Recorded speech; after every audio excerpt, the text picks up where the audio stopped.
Thank you for attending our fall workshop on holistic nutrition and fitness. We're going to get started today. So just to introduce myself, my name is Myrna Tamal. I am a research scientist and a holistic nutritionist and a health and wellness life coach. So just to give you a little bit background on who me and why I do this. So I've been working in science for over 25 years, and due to like personal history with family and myself and health, I found that there was something missing in the way of conventional medicine. So based on that and my interest and passion in integrative and holistic nutrition, I decided to pursue a degree in complementary alternative medicine and holistic nutrition to like bridge the gap, because a lot of diseases can be prevented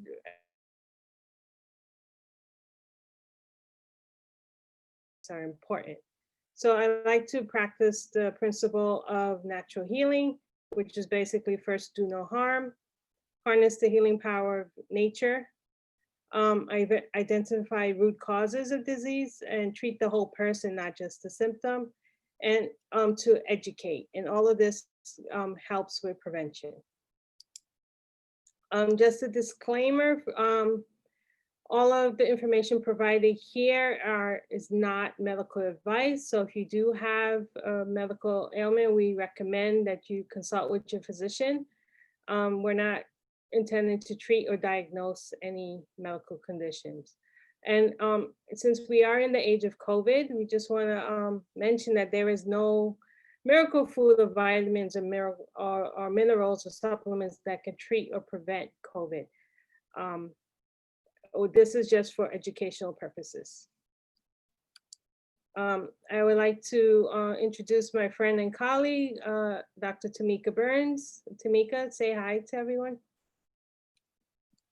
Hello, everyone. How are you? Hope you are having a wonderful week and enjoying the weather out there. So my name is Tamika Burns. Myrna, are the slides moving? No, it's on you. No, it's actually not moving on my side. I don't know if can anybody see the slides moving? No, I didn't change the slide. This is your introductory slide. Okay, sorry. So my name is Tamika Burns. I am a researcher. I have been in this, I have a PhD in infectious disease, and I have been in science for the last 20 years. I am currently pursuing a certification in personal training. And before you start any fitness exercise or any fitness routine, please, please, please talk to your physician first and seek out their advice. And my mantra is always, exercise is celebration. It is not punishment. Next slide. Do you see the slides moving now? Yes. Thank you. Yeah, the age of technology, right? So today we're going to talk about a few different things, and I would like to encourage our attendees. If you have questions or comments in between, feel free to ask. We want this to be interactive and not just a lecture. So we're going to talk about food. I'm going to give a bit intro about the history of food. And since November is Diabetes Awareness Month, we're going to talk a little bit about diabetes and what it is, and give some health tips. And since we are in autumn, and I like to recommend eating seasonally, I will talk about some foods that are in season now, and they're great to eat right now. And then some comments, we want to get some feedback from you, like what are some common things you think nutrition can help you with, and how can we help you in the moment? And Tamika, you want to go through your portion with the exercise?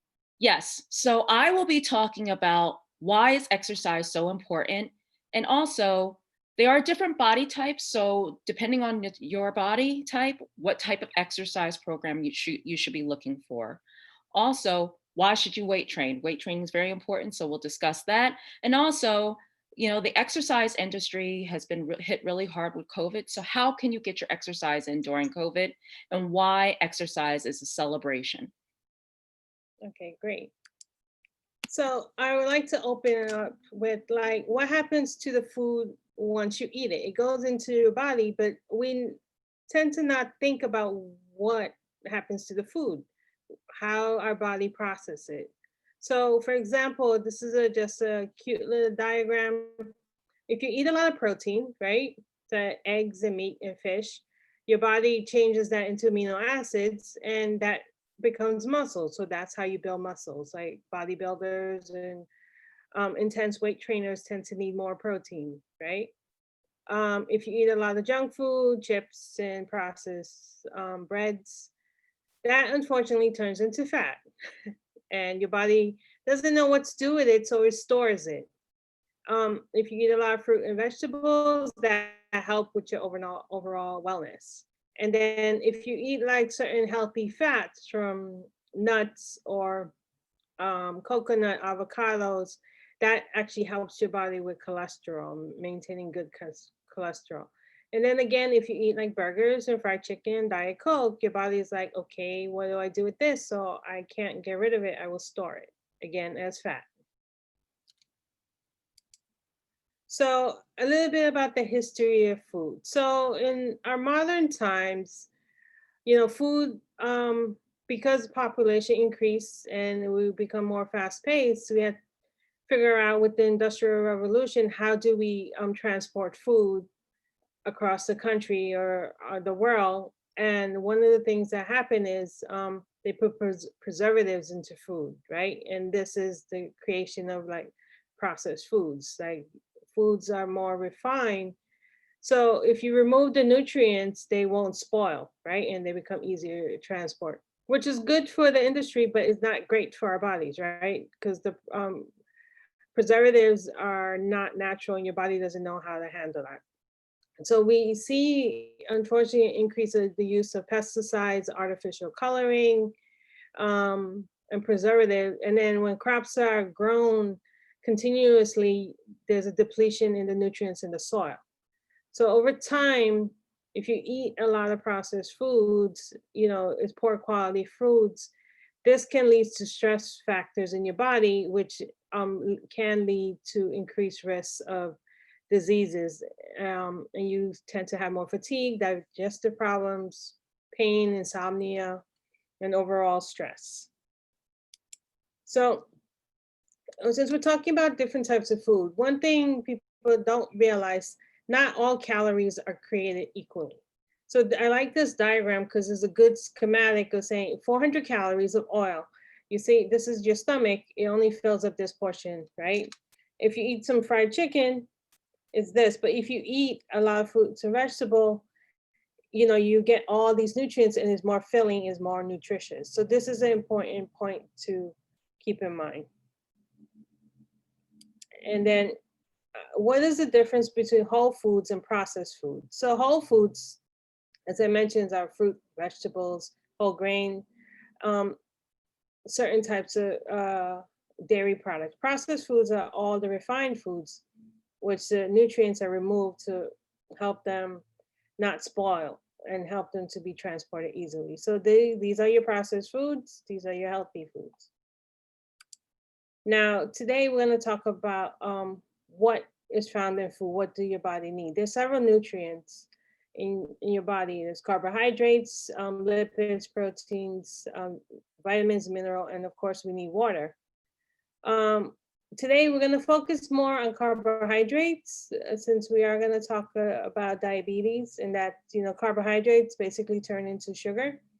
And sugar is broken down to glucose. Glucose is what your body needs to produce energy. So we're going to focus a little bit more on carbohydrates today. And protein is building blocks for your muscles and your tissues, and it helps with your immune system. And I know, Tamika, you might want to touch a little bit about protein and exercise. So you definitely need proteins to help repair your muscle as you start doing weight training. So that's pretty much it. Sorry. No, that's fine. But yeah, like, you But know, it's very important. So especially as you are starting your exercise programs, that you do have your lean proteins, whether it be fish, chicken, grilled chicken, or even a lean piece of beef or lamb, all great sources of protein. yeah. So if you are like trying to, do weight training or bodybuilding, protein is an important factor. I have And a then, question. sorry, I have a question. sure. Does age play a prominent part in exercise and eating healthy and controlling your diet, or does it just eat healthy? No, age and lifestyle does play a part in your overall wellness. As we get older, your body tends to store more toxins. If you don't do regular detox, you are stressed. There's wear and tear, or just from aging factor. So, I mean, as you age, your body needs more nutrients, and there are certain types of exercise that actually will help you. And Tamika could touch on this. The more you exercise, it helps keep your body in a more active, fit Yes. state. Also, as you age, your metabolism does slow down. So this is why you need why exercise, a healthy diet as well as exercise will also help. Okay. Did we answer your question? Yes, thank you both very much. You're welcome. Okay, so as I mentioned, I'm going to talk about carbohydrates. So carbohydrates is basically sugar, right? And I mentioned it's broken down into glucose. And your body needs glucose to as a source of energy for all your metabolic activities. And there's different types of glucose: simple, carbohydrates, simple and complex. So complex basically is what's found in your fruits and vegetables, your natural products. And these products have fiber in them, right? And the simple carbs are the refined sugars, which you'll find in all like processed breads and wheats and rice. These are the simple carbs. And what distinguishes carbs, not to get too technical in biochemistry, but is the chemical bonds of the sugar. And that's what determines how your body processes it. Or does it process it? Does it use it for energy, or does it store it as fat? So the way the sugar is made up, that's how your body identify what to do with it. So carbohydrates, and they're the bad sugars, right? And this is what's found in soft drink, cookies, jams, honey, syrup, sugar candy. And as I mentioned, the different bonds is like sugar molecules. There's mono and disaccharides. So mono, your body doesn't know how to break it down, right? And so it gets absorbed into your bloodstream quicker. And when this happens, you tend to get a spike in your blood glucose levels, which is not ideally is not a good thing, because it stresses your system. And we're going to get into diabetes, but this is one of the things that increases your risk to get certain diseases, particularly diabetes. So the good carbohydrates, they're made out of starches, but the way they're designed, there's 3 or more links of sugars, right? So your body processes it different, and these good carbs are found in vegetables, fruits, whole grains, nuts, and seeds. And all of these things have fiber, which is important, which actually slows down the metabolism of carbohydrates. So you're not stressing out your system in processing the sugars.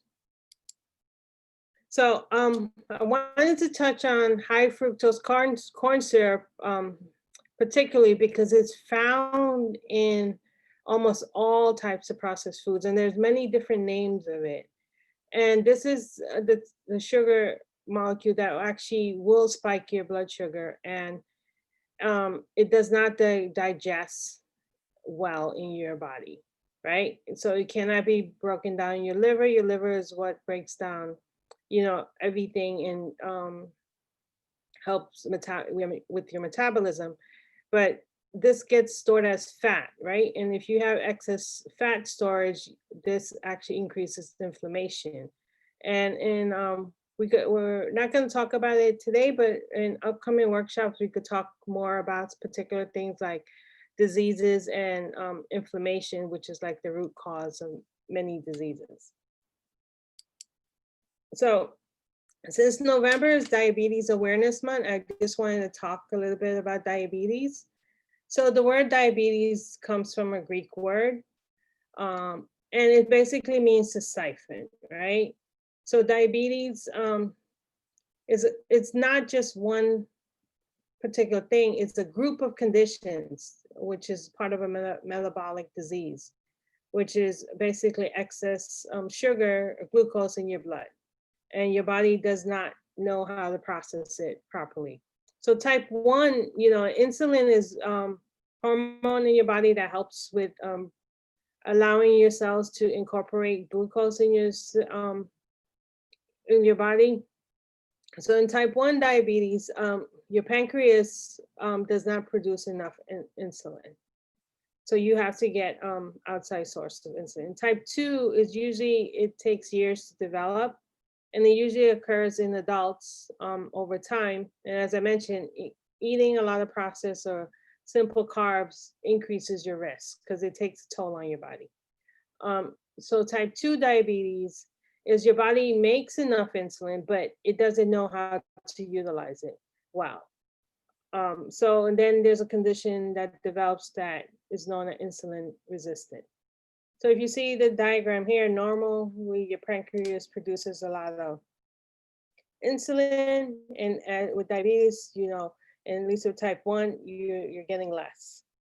And then there's pre-diabetes, which is high blood glucose, but it's not quite at the level as type 2 diabetes, so there is a range. Gestation diabetes is what occurs in pregnancy, so there's high glucose in your blood, but this usually resolves after birth. And then new studies are showing that type 3 is linked to Alzheimer's. So there is a brain gut connection, and your brain uses glucose. So new studies are linking, dysfunction with glucose metabolism to Alzheimer's. So talking about diabetes, and I wanted to touch base a little bit about low glycemic index. So does anyone understand what low glycemic means? No? Okay. So in order for your body to, I'll just keep going, maintain homeostasis, which is just balance, right? You require essential nutrients. So, the nutrients help with your tissue repair and building blocks and just regular metabolism. So diets with heavy saturated fats, such as, their medium chain triglycerols found in coconut oil, avocado, nuts, and seeds can be beneficial with the diabetic diet. A low carb diet is also important for reducing blood sugar level. And the glycemic index is a measurement of how carbohydrates you eat affect your blood sugar levels. So you see here, you want to eat more lean proteins, not so much dairy, and just fibers, vegetables, nuts, and fruits. And you notice there's not much processed foods in this recommended diet. So since it is autumn and eating seasonal is important. So why would you want to eat seasonal? Because the food are grown in the appropriate time, so they have the best nutrients. They have increased flavor. It's seasonal, so you tend to there's more abundance, so they're cheaper if you want to buy organic or seasonal food. usually you could buy them local, and, and it's actually better for the environment overall. And some of the autumn foods which are important is root vegetables like carrots and squash and pumpkins and sweet potatoes, whole grains, brown rice, quinoa, millet.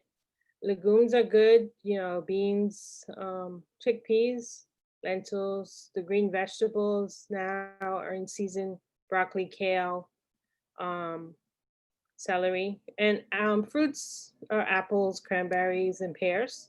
And fish is usually always, good for you no matter what the season. And then some of the herbs, and we could talk about herbs and stuff in upcoming workshops, which are very good, especially in, we could talk a little bit about this in our next workshop, but herbs such as ginger, turmeric, and cinnamon are good, especially this time of year when you tend to have more colds or flus.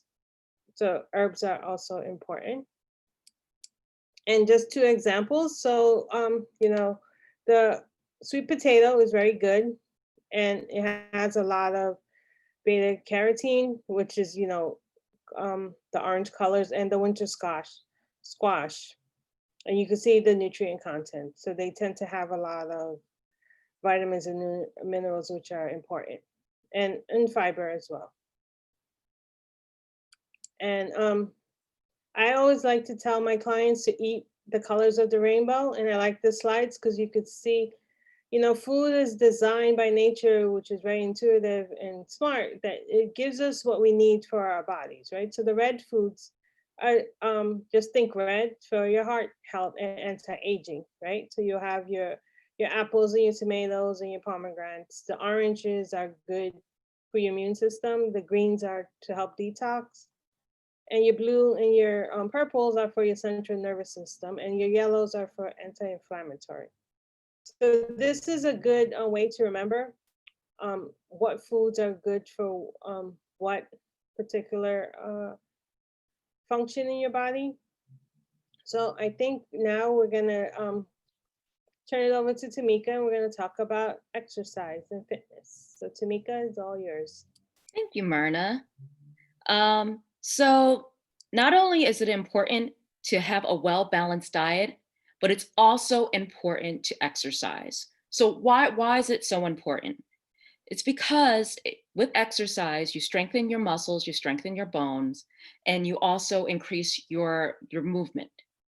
However, keep in mind, just because you exercise doesn't mean you can eat a poor diet. You can never out exercise a poor eating plan.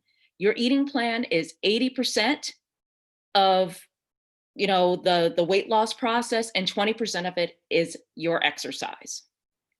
Also, exercise helps you to reduce the risk of chronic diseases such as diabetes, what we just learned that is Diabetes Awareness Month, as well as with heart disease. It improves your energy levels, and it also improves your mental health, as well as making you feel happier, which is so important right now with COVID pandemic.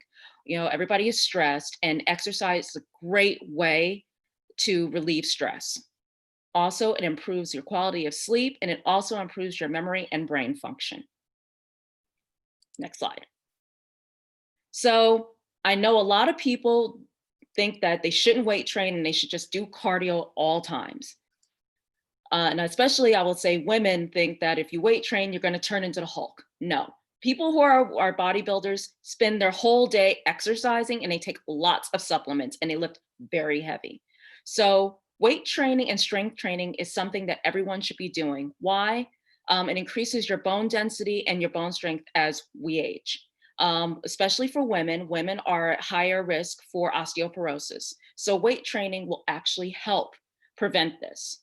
As well as, with weight training, it will help you manage your weight and increase your metabolism. When you are just doing cardio, like if you're just running, jogging, walking, you're only burning fat when you are exercising.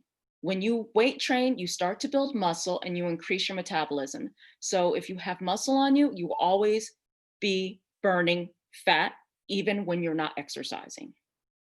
Also, when you weight train, you build your muscle strength. That muscle strength is needed to walk down the street, keeps your posture, as well as helps you lift heavy things, as you know, especially as we age. Also, you know, when you build muscle, you look more defined, you look good. So why not weight train? And also, it is good for your heart. And what better muscle to work but your heart? Next slide.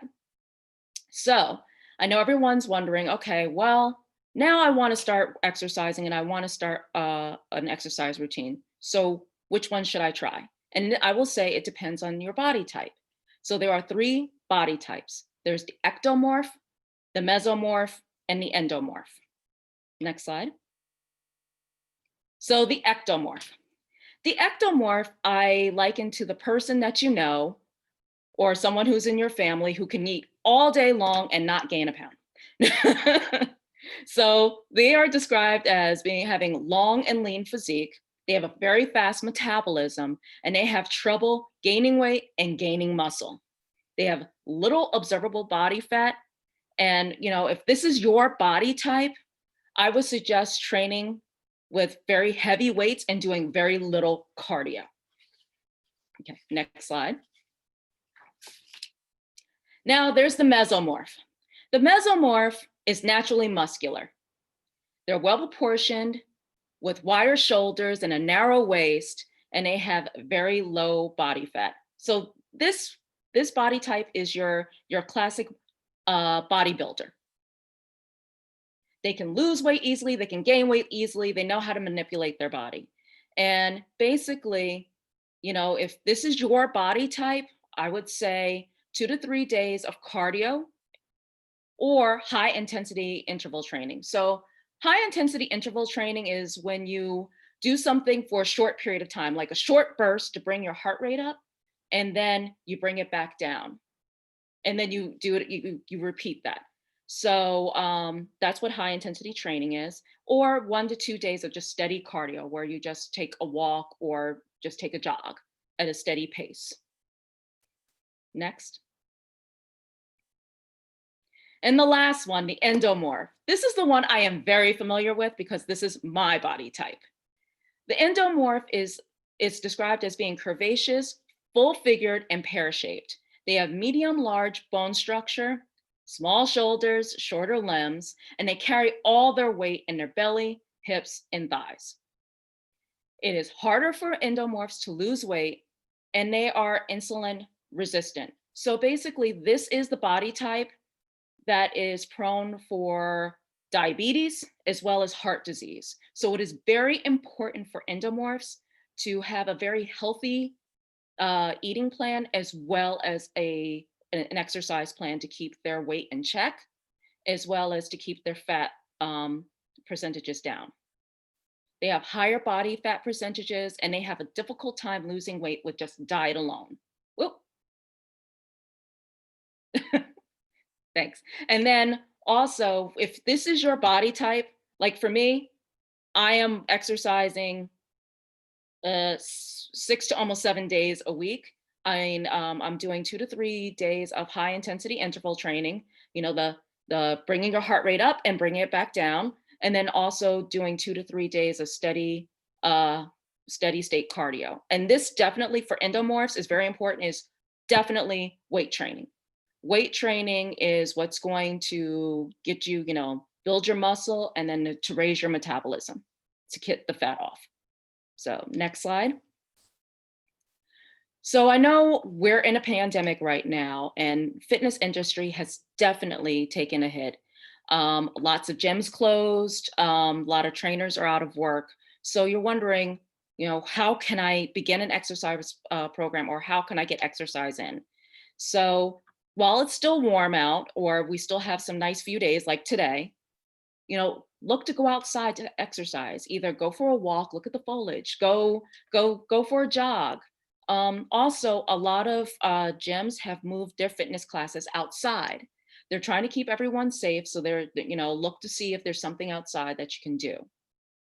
Also, as it starts to get cooler, people are going to be moving inside for exercise. So there are a lot of free classes online. You know, check out YouTube. There are definitely free exercise programs out there. Also, there are paid subscriptions online. So, look for an online class subscription, or even an app that you can just, look at it on TV and get your exercise in. And also since the fitness has moved to the home, there are a lot of weights that are difficult to find, or I should say dumbbells, barbells, very difficult to find. A lot of places are sold out, but this should not be an excuse to not work out. Use 2 water bottles. The water bottles come in varying sizes. So as you start to get stronger, change your size. 2 soup cans. Use body weight. Use laundry detergent. Just, these are things that can be used for weights. Also, another way to sneak in some exercises, let's say if you work on the 5th floor of your job, or if you live on the 5th floor of your apartment building, take the stairs. Start slowly, maybe start with 1 flight and then build your way up. These are just sneaky ways to get it in. Or even if you're taking the bus to work, get off a stop earlier and walk the rest of the way. This is just something to get, to get your heart rate up and to get moving. Next slide. So this has always been my mantra. Exercise is a celebration, not a punishment. Always find something that you enjoy as your exercise program, whether it be walking, jogging, yoga, or even dancing. Just find something that you enjoy and then set up a goal, a short, measurable, obtainable goal. Don't start off with, oh, I've never exercised before, I'm going to run a marathon in 2 months. You're setting yourself up for failure. Set yourself up with something that is totally doable. Like, let's say if you were just starting out, and let's say in the spring you want to do a 5K, that is a measurable goal. Whether you walk some of it, whether you jog some of it, that is totally obtainable. And then you'll feel so good once you get it done. And also, as you get stronger, celebrate those accomplishments. Don't go out and have ice cream or, look for a food celebration, but maybe getting a new pair of jeans, or, hey, you know what? I've been eyeing, this shirt online. Just something that'll make you feel good, but, will not sabotage your hard work. And also, never, I always say you never regret a workout when that is done. You always regret the workout that you never do, but once you're done, you're going to feel great. You're going to be so proud of yourself. Next slide.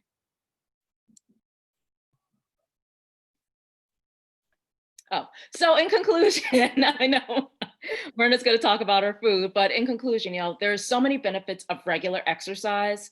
It'll help you prevent excess weight gain. But remember, you can't out exercise a poor diet. It'll help you maintain your weight loss. I always liken to a body in motion will always stay in motion. So as we age, if you're always going to keep exercising, it's going to be helpful on your joints. It's going to keep you moving. It's going to keep your flexibility. Whereas if you kind of just stop, you start it to tighten up, and it's bad for your body, as well as it will increase weight gain because our metabolisms do slow down. It boosts your confidence, and improves your self-esteem, and definitely it'll increase your muscle strength. Thank you.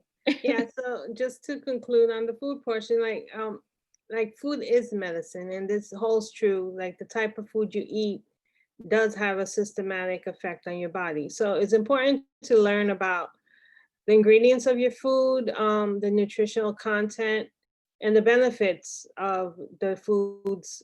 Each food is unique in its own way, provides different types of minerals or nutrients. So, and because we touched on food being processed, taking supplements with the recommendation from a health care provider, it's important to help maintain that healthy lifestyle. And just to reiterate what Tamika said, you cannot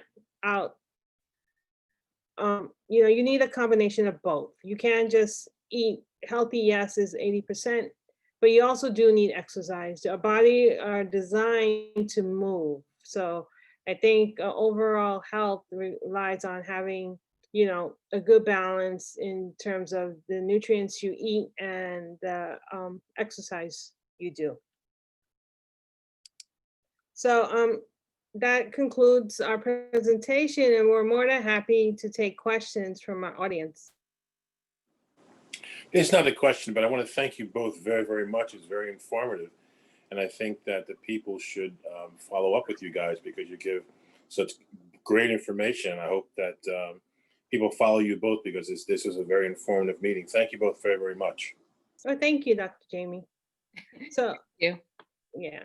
So I actually have a question because, my expertise is nutrition and science, but Tamika, how does one know their body type and like, how would they like get started? Let's say they want to start exercising. What would you recommend be like the first thing to do? Like, it's like you never exercised before. Like, what do I do? Do I do jumping jacks first? And do I do? No. I would definitely, the first thing I would definitely do is check with your doctor first. And if you are just starting out, maybe start with something that is like low impact. Maybe start walking, if around the block, and then just increase it little by little, week by week. So I Okay. would start there. Okay. That's good. So do we have any other questions from our audience? Feel free. I think everyone's mic is open.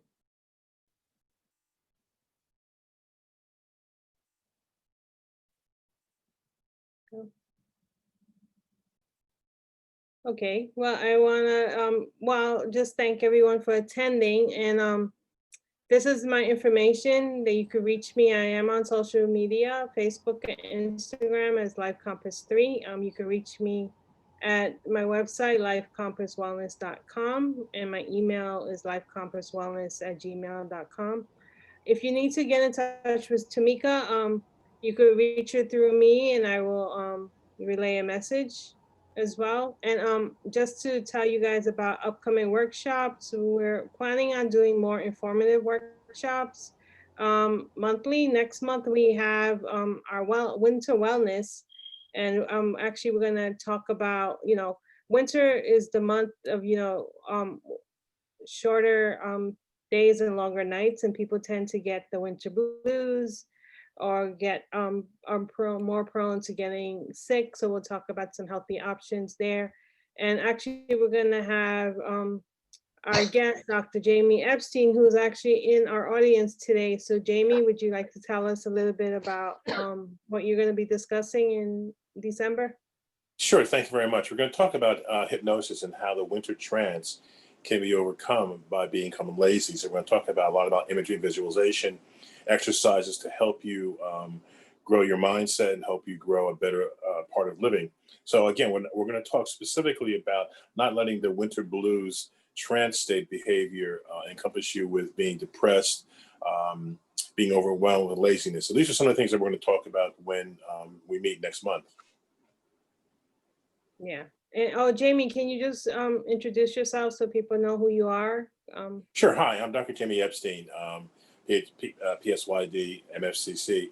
I've been practicing therapist since 1988. I do a lot of work in teaching people how to overcome emotional illnesses, physical illnesses, through clinical hypnosis and visualization. I'm a certified life coach trainer, practicing therapist, and I look forward to helping you and working with you. Thanks much. Okay, well, thank you. If we don't have any other questions, we are going to end our webinar. And we look forward to seeing you at our next event.